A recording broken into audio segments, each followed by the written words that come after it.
Hey, Dave Melinda here, Positive Polarity Podcast. Hope things are going awesome for you. As you know, I like to start each week with a question, and this question is weird. Okay. I'm just telling you right up front, it's weird, but it will make sense. So I want to know if you potentially are an eagle, a parrot, a dove, or an owl. And if you've never heard those in the same sentence today together, then you will be excited. And we are excited as well to be hanging out with Merrick Rosenberg. How are you today, sir? I'm very good. Thanks for having me, Dave. Absolutely. You're the CEO of Take Flight Learning. So tell us what's going on at Take Flight Learning these days. Well, we teach people about themselves and teach people how to get along better with others and use personality styles to do it. Awesome. So I already can get along with myself. That's not the problem. I think the problem for people listening is we tend to struggle with getting along with other people. So that's why we have an eagle, a parrot, a dove, and an owl. So you have an awesome book about those four birds. So why don't you explain to the listeners as we start today, what that means for them and some highlights that you've written about in your book. Sure. Well, there's four styles. And over the years, they've been called many different things. Obviously, the DISC model is one model that's been out there for a long time. Nobody owns DISC. It's just out there in the public domain. And I used DISC for many years, for about 15 years. And I just felt like people just weren't remembering the letters. They just weren't. Sure.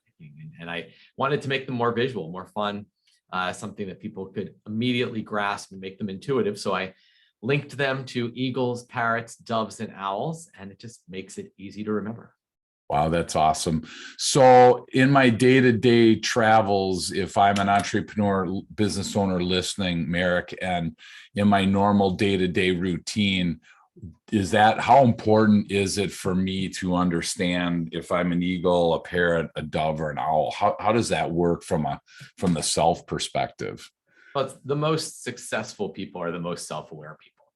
When you understand your style, you put yourself in a position, you put yourself in a role in an organization, on a career path that allows your personality to shine. So if you are in a job where, let's say you are the parrot, and that's very talkative, they're very social, they're outgoing, and all of a sudden they find themselves in an owl role, and owls are logical and detailed and analytical. Can you imagine a parrot sitting at a desk 8 hours a day, crunching data without any human interaction? They would just be exhausted by the end of the day. Yeah, no kidding. I'm a parrot and an eagle just like you. And so I totally think about that on a regular basis. I remember when I had a business that I owned in the 90s, and there was one spot that I was not allowed to go, and that was the accounting room, because I could just, with one button, I could change all that red to black. I could change any numbers that I wanted. And I never understood why what's the big deal? I mean, it's like, so to your point exactly is, parrots, in my world, parrots have certain, strengths, and then they have certain other not strengths, we'll call them, right? And so I think that's really important, if I'm understanding you right, because you said self-awareness equals success. And so I'm trying to understand, for somebody listening, how do they determine which one that they are? I mean, if somebody's like, I've never heard this before, or yeah, I've seen the book because I've seen the book around, but I never really dug into it. So how do people listening just kind of find out which style they tend to lean towards? There's a few ways you could figure out your style. I mean, first, you could read the books. You would see yourself in the stories. They're a collection of fables. It's simple. You'd recognize that, oh, the eagle is very direct and assertive. Yeah, that's more like me. The dove is very soft-spoken and caring, compassionate. Oh, that one's more like me. You could take an assessment. But, the thing about the styles is they're so simple. If I were to say to somebody, okay, are you more direct and assertive? Probably a little more eagle. Are you a little more soft-spoken and caring, compassionate? Probably a little more dove. High Sure. energy, optimistic enthusiasm, more parrot. Detailed, logical, analytical, more owl. So you could read, you could take assessments, but a lot of times people just look at that and say, yeah, that's me. I'm the dove, I'm the eagle, I'm the owl. They just get it instantly. How do let me back up. When you run into somebody that truly doesn't know who they are, whether it's a blind spot, whether they never really stopped long enough to, discover that, is there an assessment? Is there a way that they can find out from science other than I think I'm this way? Oh yeah. How does that work? Yeah, the assessment that we use has been taken by over 10 million people. So people go online, it's from takeflightlearning.com. They take a profile, they can see their style, and they get a report. And the report really describes how they're going to interact with others, how they communicate, how they lead, how they listen, how they delegate. It gives them so much information about their fears and their motivators. It just tells them, here's you. Are you stepping into the power of your style, or is your style working against you? So there's the answer to my question. I was going to say, what good is it to know who you are? How important is that? I understand, that you said self-awareness equals success, but I'm thinking people are probably bucking that, thinking I don't need to know who I am. Some people are saying I don't want to know who I am. It's kind of that. But you just said that. So reiterate that again for the listener as to why it's so darn important for us to understand this about ourselves. I'll even frame it for you in a slightly different way. If you understand yourself, then you're not imposing your style on others. So I'll give you an example. You take an eagle and someone who is the dove. Eagles are direct. They call it like it is. Now, if they understand that's my style, those are my strengths, that's my gift, that I'm very candid. But imagine they're working with someone who's a dove, and they walk into that dove's office and they, without even saying hello, hi, how are you? How's your day going? They're like, all right, I need a copy of that report. I need it by 5. The dove's like, whoa, what just happened? Right. Because what we do is we impose our style on others. So if we lack self-awareness, then we're destined to impose our style on others. And you know what happens? They don't get their needs met. Their personality gets squashed and stepped on. And all of a sudden, now they feel offended because of how they're getting treated by you when you're just being who you are, but your lack of self-awareness is creating those issues. Come on, Merrick. That never happens in business today, right? Never. I mean, think about that. That's what I think is so cool about personality assessments in general is, you start to get an open awareness of how your style and how your personality affects other people. And, I liken it to the fact of if I look at it as different languages. And so I tell people, for people that don't really either want to believe it or don't understand it, I'm like, well, look at it this way. Imagine if I would have started this conversation in a language that you didn't understand. How long would it take before somebody would be like, hey, I'm not understanding a word that you're saying, and not that it's that black and white, but there are, like you just said, you walk into a room and there's a dove sitting there and they need to be, they need to be nurtured a little bit. They need to be, hey, how was your weekend? They need to understand a little bit about the person rather than dive right into business, like you said. And I think that it's important for us to say at the beginning that there are no right or wrong styles, right? I mean, they're all, you were created the way you were created. I would celebrate your strengths, celebrate your differences. Do you get people that think one way is righter, more right than the other? Do you run into those people? Well, there's a great George Carlin quote. He said, everyone driving slower than me is an idiot. Everyone driving faster than me is a maniac. Yeah, there you go. We think our way is the right way. Hey, right. I worked my way up in this company. I know what it takes to be the leader, and you need to act like me. So then they try to turn their staff into other versions of themselves, and that just doesn't work. And, sure. And you think about the impact that has when you're trying to turn somebody into somebody else. And we've all experienced where you may have two salespeople. One of them is an eagle parrot, and they are assertive and they're outgoing and they're direct, and they knock it out of the park. But then you also have a dove owl who is very compassionate and caring and builds long-term relationships with their clients. Their clients will never leave them because they are so loyal. They sell completely differently, but they're both successful Now, if I'm an eagle parrot, I'm looking at my dove owl saying, hey, look, this isn't going to cut it. You need to be like me. You need to get out there. You need to be assertive. You need to close that deal.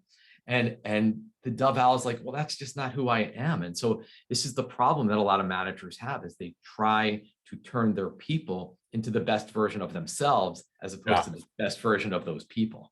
Wow, that's fantastic. And I think from a selling perspective, for anyone listening that is involved in sales of any way, and I always laugh, Merrick, because nobody really wants to admit they're in sales, and I think, all right, well, think of your first date, or think of the last time you tried to, manipulate a situation, whatever that looks like. I mean, if you walk into a selling situation and you're not able to modify or adjust your delivery of your message to the way that the prospect or customer can understand it, it's back to the same language barrier again. So do you see sales professionals struggle with modifying or adjusting their delivery of their message in order to be successful? Is that something that you see? The unsuccessful salespeople have a hard time. Imagine a salesperson walks into a meeting. This is the day you've been talking to the one person in the company for weeks, maybe months. And today's the day they walk you into the room, and they've got a room full of people sitting around a boardroom table. You don't know their style. You know whose style you're going to end up making that pitch in? Your own. And if you're, let's say I'm a parrot and I walk in that room and there's a lot of owls who want specific data, I'm not going to satisfy their needs. But imagine if I walked in that room and I said, okay, maybe I don't know each person's style, but I'm going to connect with every person in this room. And I walk in and I say, all right, bottom line, here's what we're going to do for you. Appeals to the eagle. Let me tell you something. This is going to take your organization beyond your competition. This is new and it's exciting. I can't wait to share it with you. Appeals to the parrot. Look, I know this is new and I know it's different. We're going to be there for you. We're going to help you. We build long-term relationships with our clients because they believe in us. Okay, so I appealed to the dove. Let me walk you through step by step. I'm going to show you exactly what we do, how we do it, and why we do it. And now I've appealed to the owl. And you see, if I would have walked into that sales call and I've got a whole room full of people of all different styles, and I was just my natural parrot, who do I appeal to? The parrots. And I left 3/4 of the room in the dust. And so if you're a flexible, adaptable leader, salesperson, it doesn't matter what your job is. It could be a doctor, it could be an attorney, it could be processing applications, you can be in IT. If you can flex to the people around you, you satisfy their needs. And guess what also happens? You get your needs satisfied too. And that right there, I think, is the crux of taking your sales from good to outstanding, is understanding the room.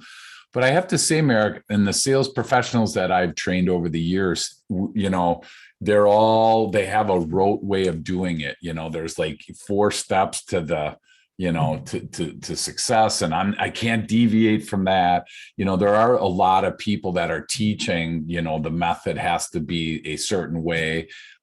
So do you get a lot of pushback from people when they feel like they have to manipulate or they have to change or adapt who they are? That's easier said than done, I'm assuming, correct?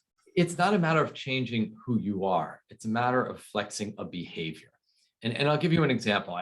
I worked with an organization recently, and we were doing sales training. We have something called chameleon selling. So it's how do you be a flexible, adaptable salesperson? Apply the styles in a selling situation. And he said to me, he goes, I got to tell you, one of our phases in our process, one of the steps is you have to identify pain. And I thought, okay, let's play with that. I said, so when you're talking to a parrot, will a parrot ever talk about pain? You've got some parrot energy. I know you're a parrot. Do you like to talk about pain? No way. That's not what parrots do. So in other words, if you look at those sales steps as gates that you have to get through this one before you can get to the next one, you will never get through that gate with a parrot. But what I would say is, let's understand how a parrot thinks. If I say to a parrot, all right, I want you to imagine we're 1 year in the future. Everything is working beautifully. Everything you hoped would happen is now happening. Describe what is playing out in your organization right now. And they describe this beautiful, shiny, optimistic vision. Then I say, out of what you just described, What do you not have right now? Guess what they just told me? Their pain. Right. But I got to it differently because I knew that's how you speak to a parrot. If I asked an owl, tell me your pain, they will tell you in 4-part harmony and living color every single thing that is going wrong. Absolutely. That doesn't work with a parrot. So it's not a matter of me changing my personality. It's me saying, I'm speaking to this person. This is their style. How do I say it to them? And once again, whether you're a leader or a salesperson, any job, it doesn't matter. If you can be flexible, you satisfy their needs. Well, and I think you used the word that really describes this process very well, and that's chameleon. I look at that the same way. I walk into a room, and for me personally, I'm an eagle and a parrot and pretty equal on both. And so I walk in, and the hardest person for me to sell to, Merrick, right now and always has been an owl. I've spoken at some engineering conferences around the country, and early in my career, I was like, that's it. Whatever I'm doing, I'm going to make them laugh. I just was like, I'm going to, and it turned out to be a bomb. There's a couple of people in there that would chuckle, but I tell you what, why that was in my head, I don't know. But, for me, a parrot would just love to make people laugh. That would be high on their priority list. As I realized, I walk into a room of a different color, whatever, we'll call it blue, and I walk in red. If I continue, the longer I continue as a red chameleon, the more I stand out, and the less these blue chameleons actually have success in understanding me. So I'm just curious how you look at the colors. I mean, the colors don't matter, but how do I identify if I walk into a room and I have multiple people in there? Number one, I'm assuming there's probably going to be all 4 different styles in there. Are there some quick ways for the listener or the watcher today that we would be able to say, oh my gosh, there's an owl, there's an eagle? Do you have any quick tells for us in that respect? Oh, yeah, you can. I taught this to my kids when they were 6 years old. We could go into a restaurant, server could take our drink order, and they're like, okay, he is an eagle. He is a parrot in seconds, 6 years old. So we could do it. Let's show you. And I'm going to show you. They don't hate you for it though, right, Merrick? So it's just the language of our world. So imagine this. I'll actually model them for you and see if you can, we'll have some fun with this. See if you can figure out, I walk up to you, I meet you, it's at a networking event, or I'm introducing myself, and I walk up to you, and whether you're just listening or you can see body language, so much of style is conveyed through how we come across, our tone, our body language. If I walked up to you and I said, hi there, nice to meet you, Merrick Rosenberg. What style? Yep, absolutely. I would guess eagle. Exactly right. But if I said to you, hi, how are you? So nice to meet you, Merrick Rosenberg. What a pleasure. I would say that's a dove. Right. And it's intuitive, isn't it? Hey, how are you? Great to meet you, Merrick Rosenberg. Pleasure to meet you here. So there's a parrot. You can stop right there. There's a parrot. Yeah, exactly. It's the parrot. Right. Hi, nice to meet you, Merrick Rosenberg. Yeah. So that's the question, because I struggle with it. And that's the owl. I look at, how do I determine? I think the hardest one for me is to understand the difference between an eagle and an owl, because the way that you introduced yourself there was pretty similar. Right, at but least you still got it, right? Yeah. Yep. Eagle, there's a confidence, there's a directness, there's an assertiveness. They make declarative, bold statements. Owls ask questions. In other words, you walk into an eagle's office and they say, come in, have a seat, sit down. You walk into an owl's office and they say, would you like to have a seat? Those are different.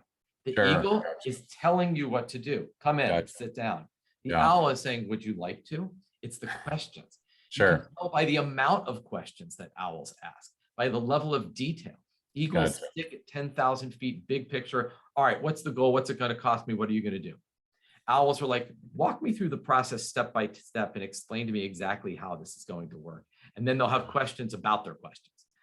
Yeah. So you can tell all along the way. Plus the eagles have a bigger, confident energy. Owls are more professional, more business-like, less animated. So once Sure. you start getting a sense, you can really see it very quickly. Well, I think the words explained to me are very telling. And that's what I think is so unique, because what usually, I don't know where you stand on this, Merrick, but what usually I start talking about in DISC training happens to be the listening skills as well. Because if we're constantly worried about what we're going to say next, we're constantly worried about making sure we dump all the data there, we really miss what you just talked about right there. And it's hard to walk into a sales call without having an agenda. I mean, you have an agenda, but your agenda is, number one, in this exercise, is to identify the type of person that they are, so that we're able to modify or adjust our presentation. If we can do those two steps, I think we would propel our sales unlike any other. It does have to do with listening skills, though. So do you talk much about that awareness from a listening perspective? Oh, yeah. The beauty of listening is that if I know what you're listening for, now I know how to talk to you. So let's take the 4 styles and let's look at what they listen for. Sure. You take the dove. What does a dove pick up on? What do you think they tune into that other people may not get to the same degree? You know, I would say they're looking for, they're kind, because they're so kind. They're looking for kindness. They're looking for that piece. That's how I would identify that person. Yeah. Yeah. They listen with empathy. They tune into your emotional state. You say, hey, they say to you, hey, how are you? And you say, oh, I'm good. And then they look at you and they're like, come on, what's up? And they're right. They tune into your emotional state. So if you walk in and you're too abrupt and you're too direct, they may feel like that's being insensitive and pushy. Gotcha. Let's take the owl. Owls aren't tuning into your emotions. What are the owls picking up on? Yeah, they're into facts. Figures, numbers. Exactly right. Logic. So here's what's going on in the owl mind. The owl is listening to what you are saying, but while you're speaking, they're comparing what you are saying with what they already know or think it should be. If it matches, they're fine. But if what you are saying does not match what they know or think it should be, you're going to get a lot of questions. Owls are analytical people. They're analytical listeners. You can see that they need detail, and you need to provide everything you've got. So let's take the eagle. I walk into an eagle's office and I start rambling on and on and on and on. What happens? Done. Yeah. Check out. Lost them. Talking to an eagle, be brief, be brilliant, be gone. Yeah. Tell them what you got to tell them. They're listening for the bottom line. They're listening for the results, the cost, the impact. Get to it fast. Look, sales folks are often told, don't just jump right to the price. Don't jump right to the bottom line. You know what? Sometimes with eagles, you have to, because they're not hearing anything else until they get it. All right, here's a tricky one for you. Parrots. What do parrots prefer doing instead of listening? Talking. Exactly right. So here's a little window into the parrot mind. The parrot is listening to what you're saying. You might be telling them a story about anything, a trip to the beach. And it's like they have a Google search engine in their brain. And here's how it works. You're telling them a story about a trip to the beach, and they're going, trip to the beach. I have a beach story. It's a great beach story. I have to tell you my beach story. And so parrots want to speak in stories. So if you're talking to a parrot, say to them, you must have a great stories about what's happened to you with this. You must have great examples. You must have so many experiences. Tell me what's played out here. Sure. What's the craziest thing? Give them a chance to share their stories, because you know what happens with parrots?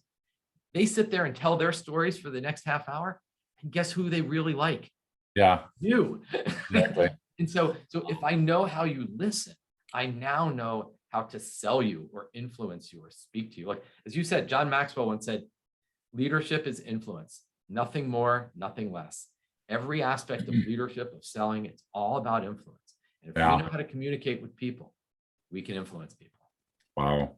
Well, I tell you hit, so in my DISC assessment for ways to communicate with me, it says be brief, be bright, and be gone. And like you said, right. And it's just so funny. It took me a while to kind of wrap my brain around that. And I think that's what's so important about any assessment that you take is I encourage people, if you're just going to take it and then put 3 punch holes in it, put it in a 3-ring binder, and then put it up on the shelf, it probably isn't going to be the right tool for you, because this is something that you use on a daily basis. So when I see people's assessments and they're all highlighted, crumpled, I love that, as opposed to pulled it off the shelf, laminated each sheet. Now, somebody in that an owl might want to do it that way, so I don't want to write them off, but I really prefer people to be using it on a regular basis. So it took a while for that be brief, be bright, and be gone for me to be able to really kind of address that. But the interesting thing, like from a personal perspective, when I'm sitting with somebody that I don't know that well, to try and get a feel for where they're at, I say, so what are your top 5 bands? What kind of music bands, or if you had to pick your top 5, what would they be? And I tell you what, the high D, or the eagle in this case, would be just like they'd shoot them 5 off. There wouldn't be any, it would just be boom, boom, boom, boom, boom, right? And then I always laugh, the parrot, they're like, oh my gosh, the concert that I went to. And like you said, they go into the stories. It's awesome. Yeah, it's all about that. So, if the dove's always like, well, what were your top 5, right? They want to know about you and that. What would an owl, because again, this is where my blind spot is, Merrick, how would an owl answer that question differently than a potential eagle would? So here's the difference. When you have a parrot and an eagle, they'll answer very quickly. Okay. You're asking the question, instantaneously they start answering. Yeah. You ask that to an owl, they can't just answer your question. First, they're going to need to think about it. So they're not going to have an instantaneous response. And then they may say to you, well, in which genre? Because I have a lot of different genres I like. It's really hard to pick between each one. I kind of like rock, but then there's kind of this 90s rock I like, but then there's classic rock, but I also like country. So I kind of have different bands in each one. Which one are you referring to? Like, they're not going to be able to answer your question like this. They're going to have questions to be able to answer your question. Gotcha. That's what the big clue is. Gotcha. So that's a timing issue. The eagle and the parrot are going to be quicker to respond than the dove and the owl. Yeah. Awesome. And they would tune into different things, right? The dove might say, I love this artist because I just love their words. They're so meaningful and they're so personal. And, and the eagle's like, oh, I love this band. That's it. Yeah. When someone asks me, it's so funny because I ask people that on a regular basis. And then, because I love live music. And then when they ask me it back, it's so funny because I end up right in that spot. I can tell you the first couple, and then I have to go into some kind of like story, Have you seen these guys? Or have you, it's like, wow, it's just, you're so accurate. Yes. And when people don't go with that flow, I think that's where we miscommunicate in personal life as well as in business. When somebody isn't aware of the different styles and they kind of want to push me back into their style, like you didn't answer the question. I mean, I'm like, oh my gosh, it's not a rhetorical question, but it's kind of like a conversation. So I didn't realize I had to go 1, 2, 3, 4, 5 without taking a breath, So I think that's what I love about self-awareness is the more we have it, like you started with, Merrick, the more we have it, the more success that happens. So that's really cool. And I would add to the less judgment we have. Yeah. Right. It's like we accept others for being different. And so when we not only do we understand ourselves, but we understand others, the judgment piece goes away and drama goes away, conflict goes away, because we stop expecting them to be like us and to want the same things we want and to act the same way we would act. And now all that judgment goes away, all that drama goes away as well.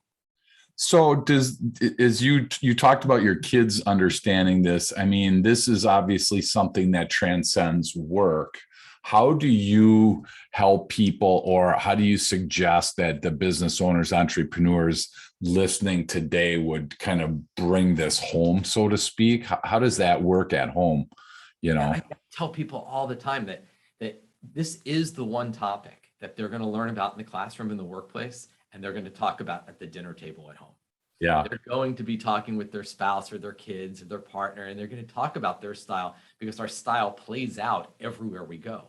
And I've always felt that if we can bring it home, then it reinforces the skills we're teaching in the workplace and helps us to be more effective person in our jobs, and it helps to be a better spouse and parent as well. Right. So I advocate people to bring it home. I've a lot of people who have read my books together with their partner. They're the Chameleons, 22 Fables.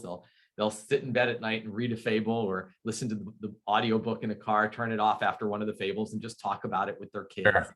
And they really bring it to life, and it's just a fun way to make it a part of their world. Well, and I think that's like when we do disc training, I'm always encouraging everybody on the team, hey, if you want, we'll give a free assessment to your spouse because it's so effective, because nothing worse than coming home and having a tool that you kind of understand, and then you try and explain it to somebody who may not understand it at all.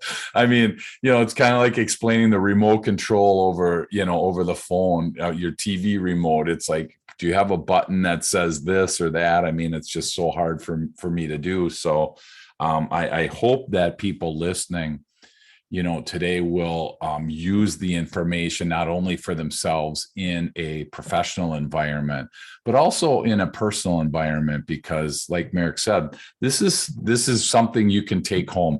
It's no offense to QuickBooks training. It's just hard to take QuickBooks training home with you and explain it and have the people at the table really, add some value to the conversation.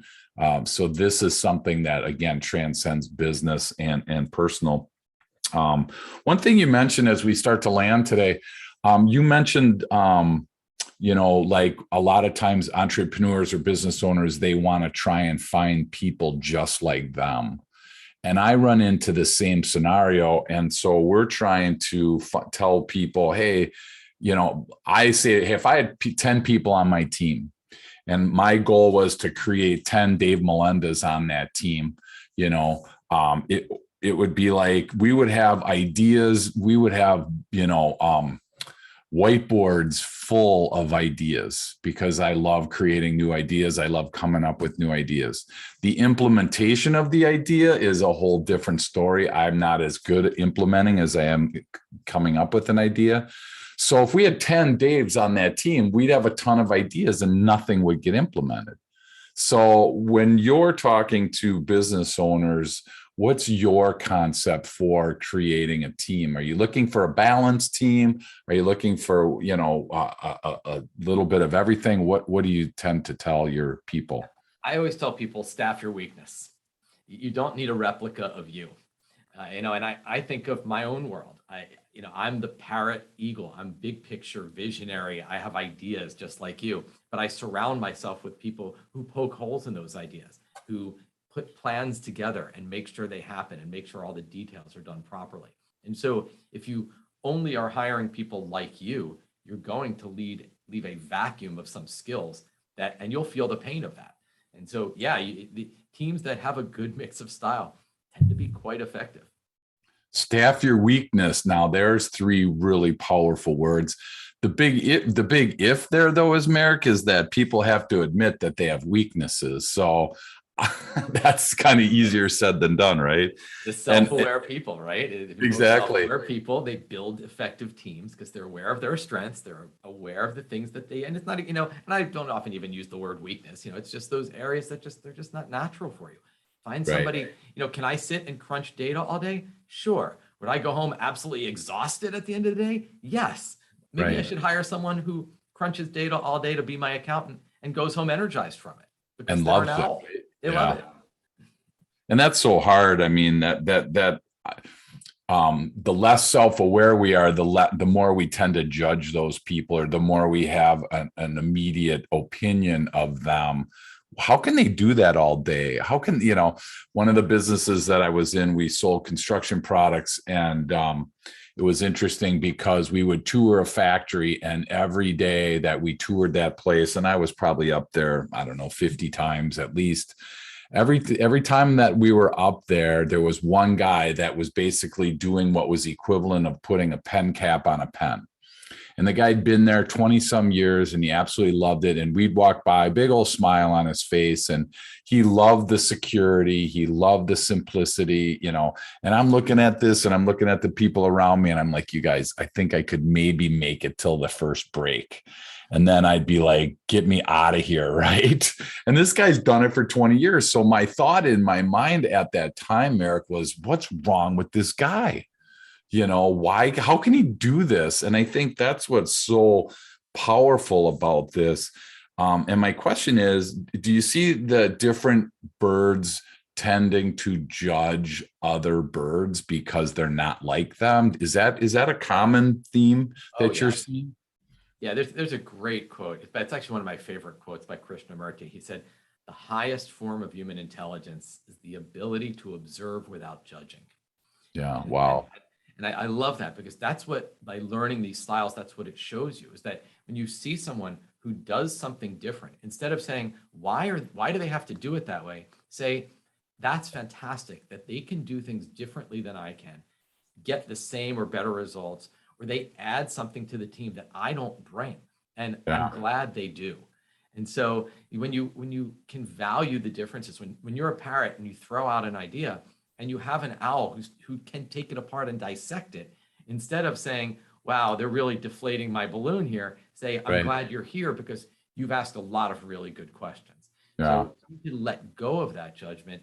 And when you let go of judgment, whenever you get rid of something, you always replace it with something else. Sure. So when you get rid of judgment, instead of judgment, we replace it with acceptance. Wow. And that's powerful. Yeah. Well, and are you a sports fan up in Philly there? Sure. So, Milwaukee Brewers have a great closer in Josh Hader. And, he's just fantastic. But it was interesting the other night, he was getting up into the 30 pitch count and they were getting nervous, like they were going to have to. He was having some trouble. Fortunately, they ended up winning. But he was up into the 30 pitch count and they were like stressed because normally this guy's under 20, comes in the ninth inning, usually two of the three guys out, right? But it was interesting. And I thought it's really applicable to this, because if as much as we think that our team, if we had 10 of us on our team, we would be a rock star, that team would really be deficient in other things. If we had 9 Josh Haders on the team, we would kill the ninth inning. But I tell you what, every other inning we would get pounded. We'd never make an out, or not never, but we'd rarely make an out in the infield. We'd rarely make an out in the outfield. And the guy's probably never swung a bat since high school. So, we would never score runs, but yet we have 10 or 9, in this case, 9 of the best closers ever. And I think that's what's really important, is we have to have all these different skills on the team. And I'm assuming that it's a little hard at first for a business owner to grasp that, but eventually they probably, by the training you're doing, they pretty much see, oh my gosh, I'm so glad I don't have 10 of me. Yeah. And what happens is that senior leadership teams are often the most dysfunctional team in the company. Because what picture this, you've got accounting, you've got a whole bunch of owls, you've got an owl manager. The owl manager understands their owl people. Right. You go into human resources. There was a parrot dove manager, and they're managing a whole bunch of parrot doves. Well, now all of a sudden, let's bring all the managers from all these departments and put them together on one team, the senior leadership team. Now, when they were with their own department, they fit in. They knew everybody. Their style resonated with their people. Right. Now you have the single most diverse group in the entire company, because they come from every different area. Now, if they understand the styles, that can be the most powerful team in the company that takes them so far beyond anything anybody would have thought they would accomplish. Yeah. Or they could be butting heads and having conflict, and it drives people crazy, and they keep losing senior leadership team members and they don't know why. Right. Wow. Yeah. It's just, I always laugh when we think the best sales professional will make the best sales manager. And usually normally Eagles are probably good salespeople in certain respects because of their results oriented. They're, quick to the deal. But if you go from selling And it's that process. And now you have to go to people, you have to kind of turn into a parrot or a dove to be able to lead that team successfully. I think that's hard for people to do. And so do you use your assessments for job movement or job placement, things like that, to help the team understand what they all have? It's not that we'll use the job for figuring out what style you need in this job, because anybody can be very successful. It's Okay. understanding what you're about to get. And Gotcha. I'll give you an example. Look, you can have any style can be a successful salesperson. Any style can be a successful CEO, founder of a business. I mean, Sure. like take Steve Jobs or Jeff Bezos. I mean, these are eagle styles, self-made billionaires. You take Howard Schultz from Starbucks. He's a dove, self-made billionaire. Take Richard Branson, parrot, Yeah. self-made billionaire. Bill Gates, Mark Zuckerberg, Warren Buffett, owls, self-made billionaires. So Sure. if we make an assumption that certain styles are going to be the right style for this job, we may screen people out. Gotcha. And so I would say you use the styles to figure out, what am I about to do as I put this person in charge? I just put an eagle in charge of 14 doves. Yeah, you might want to think about that. Sure. Yeah. Yeah. Or you Wow. could put one dove in charge of 12 eagles. You might Yeah. want to think about that too. But you use the styles to figure out how they're going to lead, not use the styles to determine, is this going to be a successful leader? Because anybody Gotcha. is a leader. Yeah, that's a great point there. Thanks for the clarification. And for you listening, everybody listening falls into one of those four camps, so to speak. You're either an eagle, a parrot, a dove, or an owl. And like we said at the beginning, there's no right or wrong. You don't have to change who you are. You might have to, accommodate a little bit. You might have to be a chameleon in certain situations. That's the optimal success. I'm assuming that we're not trying to change a person as much as kind of the delivery of the message, like we talked about before. I just want to double clarify that, because I run into people that say, well, I am who I am. I'm not changing. And I don't think it's changing as much as it is accommodating for the other styles. And I just want to get your feedback on that. It's a matter of being the best version of who you are. If we try to change you into someone else, you're going to be uncomfortable. You're never going to be successful. And so it's really two things. It's utilizing your style the best you can and not overusing your style. So let's say you're an eagle. Let's say they're direct, but they dial it up, push it in the red zone, and now they're blunt and offensive. Or maybe Sure. they're a parrot and they're optimistic. Well, dial that up and push it in the red zone. They're unrealistic. So, doves can be smothering, even though it's love, it's caring, it's too much. Yeah. Owls can be perfectionists. They can't get it done. So Right. it's not a matter of changing who you are. I would never say to the eagle, look, you need to be more sensitive and compassionate like the dove. I wouldn't say that. I would say, look, you're direct, you're assertive, but you're right now, it's a little too blunt and now you're offending people. Dial it back to being direct and assertive and candid, and you're fine. So Sure. none of this is about changing someone. It's about getting them to be the best and truest version of who they are. Wow, that's awesome. So there you have it. I think that's a great place for us to put a bookmark here. I want you that are listening to just kind of sit with it for a little bit. Number one, identify who you are of those four. And then for extra credit, identify somebody in your family that is on there, because then you're going to be able to, communicate better. You're going to be able to be more empathetic, more understanding. And like Merrick said, be the best you that you can be. And it's probably sounds like a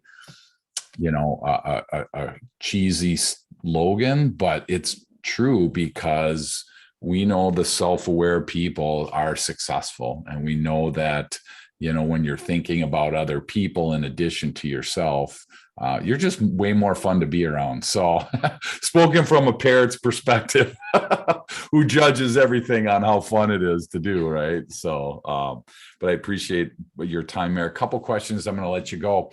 What would Merrick Rosenberg's tip of the week be for anybody listening today? I always tell people, use your style well, but don't impose it on others. Make sure that you're not imposing your needs and desires and wants on the people around Well, that's going to be hard for the parrot, right? That's probably the hardest for the parrot, because I'm going to say, my gosh, Merrick, the water is so awesome over here. You should come over here. It's hard for all the styles. The owls, it's hard That's good to know. I'm glad it's too not much just information. They got to share it all. They got to dial it down. It's hard for everybody. Yeah, that's awesome. Cool. The fun question is, what's one thing that most people listening wouldn't know about you that you feel comfortable sharing? I'm a 5th degree black belt, taught martial arts, had my own karate school for 30 years. Wow. Well, congratulations. I always get intimidated. Thanks for telling me at the end rather than at the beginning. I would have been way more nervous, because that's how 30 years of getting to that point. Yes, taught my own school, and I taught the martial arts more as a tool for self-development. It wasn't about sparring and competitions. It was more about learning about yourself. The only person you're ever really fighting against is yourself. So let's learn about who you are. So much of what I do in the corporate world was the same way I taught the martial arts. It's all about learning about who you are. Wow. So how many degrees can you get? There are 10 degrees in most martial arts, although every art is a little different. So are you working towards 10? No, I after a while I felt like, all right, now it is time to move on. So another thing that people wouldn't necessarily know is now instead of the martial arts, I've been doing yoga for about 8 years, and whatever city I travel to, I pop into a yoga studio and relax and stretch and feel good and meditate, and it's a good day. Well, there you go. And if you're listening and you do yoga, look over the next time you're in the studio. You never know. You might see Merrick standing or sitting or downward dogging next to you, whatever right. That is. So again, rather than jump into your next activity, I just want to encourage the listener to do something with this. This is really valuable, life-changing, life-altering information, provided in such a simple format that everybody listening should be able to tell who they are based on this last 45 minutes. Everybody hopefully will be able to determine somebody close to them and then find some ways to improve that connection. If somebody gets stuck, Merrick, if somebody wants to learn more about you, what's the best way for people to reach out to you? Go to takeflightlearning.com and they can learn about what we do. We certify trainers all around the world. We teach people how to facilitate these programs, whether they're consultants and they're delivering their own disc training, or whether they are in-house trainers and want to deliver training themselves or bring it into their company. So you can learn all about, we have all different training programs based on the bird styles. Perfect. So takeflightlearning.com would be the place to jump over. And again, if you choose to do nothing about this, that's totally up to you. You can't blame Merrick. You can't blame me, because we invested some time to bring this to you so that you can improve your communication style, you can improve your relationships, and you can improve your self-awareness. Those are 3 pretty important things in today's business. So thank you so much, Merrick, for hanging out with us, and can't wait to learn more. Are there more books on their way? That was going to be one of my questions. I just released my 5th book. Over the pandemic, I had a goal, which was to write some children's books about the birds. So I wrote one called Which Bird Are You? And I just released another one called Flight School. So oh my gosh, fun, and it's just about bringing the styles to children. So many people always ask me, I wish you had something for kids. And so we created a kids profile, wrote 2 kids books. So that's really what's coming next. We're bringing the styles into the classroom. I created a 10-class curriculum for teachers. So oh my gosh, fantastic. Where we head next. Do I have to be a kid in order to get the book? No, actually, because I'm probably at that level. That's about 4th to 6th grade is usually where I learn. Perfect. So. In fact, the story is set in the 5th grade, and it's funny. It's in the eagle kingdom and the parrot kingdom, and you've got eagle feather and dovetail and night owl, and oh my gosh, it's a lot of fun. This is right in my wheelhouse. This is great. Thank you. Finally, a book I'll be able to understand. So that's awesome. Well, thank you again so much for hanging out with us. And again, I just encourage the listener to do something with this so that between now and the next time that we produce an episode in the next week or so, that you will be able to look back and say, wow, what Merrick told me was awesome, and I'm learning, and I'm doing these small course corrections that are going to improve my day-to-day living and my communication. So thanks again, Merrick, for hanging out, and can't wait to read your book. Thank you.